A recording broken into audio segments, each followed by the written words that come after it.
सुनील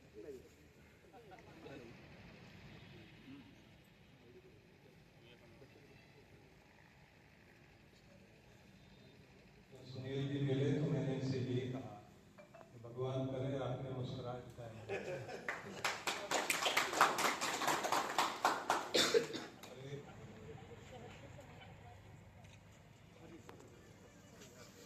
इधर से फोटो ले लो महाराज जी।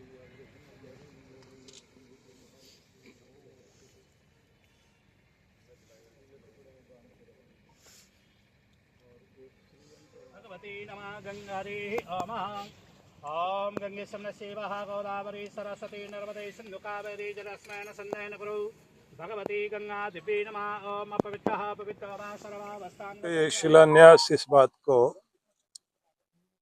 हम सबको इंगित करता है कि हमारी भारतीय संस्कृति में सबसे पहले परमेश्वर को ध्यान में रखकर उनको हम अपने हृदय में बसाते हैं, अपने घर में स्थान देते हैं। और इस स्थान पर जैसे मंदिर की स्थापना की गई है उसके लिए शिलान्यास किया गया है, तो यहाँ कृपा रहेगी। और इसमें हमने मंगल कामना की है कि जितने भी लोग यहाँ आए भगवान उनको सुख दे, समृद्धि दे, आयुष्मान रहें, वर्चस्वी हों और उनको सब प्रकार से प्रगति हो।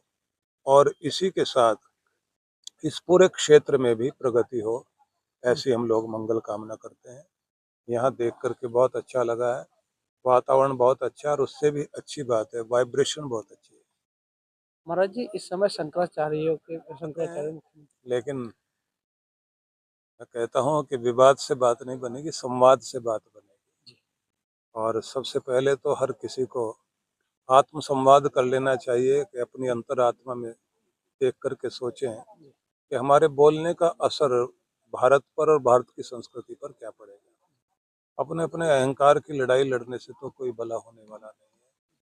और योगी जी ने जिस प्रकार से यहाँ उत्तर प्रदेश में विकास भी किया है, शांति भी स्थापित की है और प्रदेश को आगे लेकर जा रहे हैं, हिंदू संस्कृति को ऊंचा उठाया है, उसी धर्म ध्वजा को शंकराचार्य जी भी लेकर चल रहे हैं।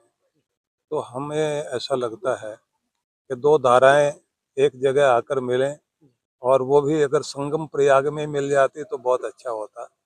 वहीं से एक नई धारा निकली है, लेकिन इससे भी कुछ न कुछ भला ही होगा। तो बस इतना ही कहना चाहेंगे। महाराज जी हरिद्वार में जो धार्मिक स्थान है उत्तराखंड में ज्यादातर हरिद्वार है, वहाँ पे गैर हिंदुओं का आने पर वर्जित किया गया है, उसको लेकर आप क्या कहेंगे?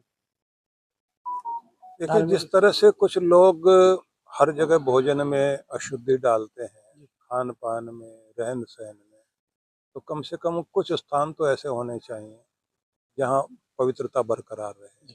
तो उसके लिए जो प्रयास किया जा रहा है वो उचित भी है, क्योंकि दूसरे लोग भी अपने मत मजहब में इस बात का ध्यान रखते हैं कि वहाँ पर कोई इस तरह के लोग न जाएं, दूसरी धारा वहाँ आकर खड़ी हो।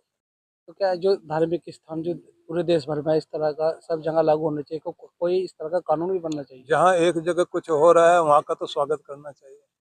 क्या इस तरह का देश में कानून बनना चाहिए? कानून के संबंध में मैं कुछ नहीं कहूँगा, लेकिन इतनी बात जरूर है कि धार्मिक स्थानों की पवित्रता बरकरार रखी जाए। दिन है, बहुत शुभ दिन है। मुजफ्फरनगर की धरती पर महाराज सुधांशु महाराज पधारे हैं और यूनिवर्सिटी के अंदर पधारे हैं।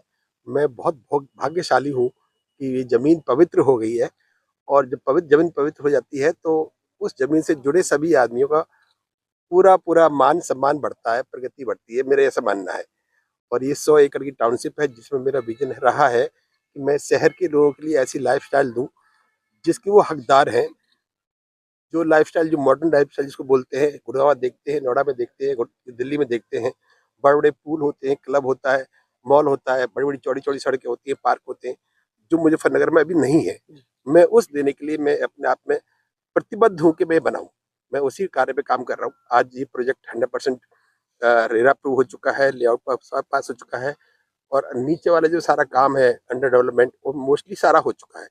अब ऊपर जैसे महाराज जी ने बताया था कि 1.5 साल तक बांस को बाहर निकलने लगते हैं, लेकिन 40 दिन में वो बांस 80 फुट लंबा हो जाता है। ये बहुत सही एग्जाम्पल दिया है। नीचे से ऊपर तक आने में, धरता आने में मेरे को करीब 1.5 साल मुझे लगा है। अब इससे ऊपर जाने में मुझे टाइम नहीं लगेगा। मुझे उम्मीद है कि इस जनता मुझे प्यार करेगी। महाराज जी का पूरा आशीर्वाद है और जो भी इस टाउनशिप से जुड़ेगा उसका उद्धार होगा, प्रगति होगी, भाग्यशाली होगा, ठीक है, मेरा ठीक है। समझना है।